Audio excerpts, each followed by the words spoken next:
Salve a tutti, sono Renzo Rossetto dell'Osservatorio Economico Agroalimentare di Veneto Agricoltura e oggi vi parlerò di come è andato il comparto dei cereali nell'annata 2023. Che cosa ha caratterizzato questo comparto?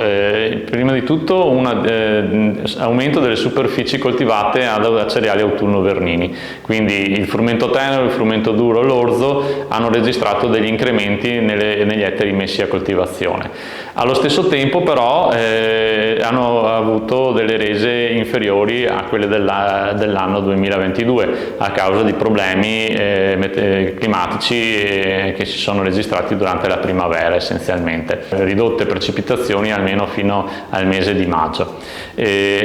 Nonostante questo, nonostante una riduzione delle rese, le produzioni però sono per lo più aumentate visto l'aumento delle superfici coltivate. Un altro aspetto che ha caratterizzato l'annata è stata la riduzione dei prezzi commercializzati nelle principali borse merci locali, principalmente quella di Verona, e quindi i prezzi, anche quelli del mais, sono risultati in calo. Mais, che è la cultura più importante del comparto cerealicolo, ha avuto un andamento in controtendenza rispetto ai cereali autunno-vernini di cui ho appena parlato. Infatti il mais ha registrato una diminuzione delle superfici che sono scese a 121.000 ettari nel 2023 in calo del 15%, ma ha avuto un miglioramento delle rese che nel 2022 erano state molto basse a causa della siccità, nel 2023 invece hanno avuto un incremento portandosi a un livello record di 11,5 tonnellate per ettaro, una crescita del 63%.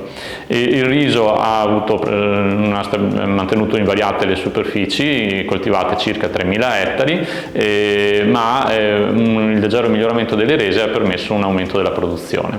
Nel complesso il valore del comparto è salito si è attestato a circa 700 milioni di euro, un leggero calo rispetto al 2022 del 6%, ma per esempio per quanto riguarda il mais, che è la coltura più importante, il valore della produzione di mais è salito a 392 milioni di euro con una crescita del 5%.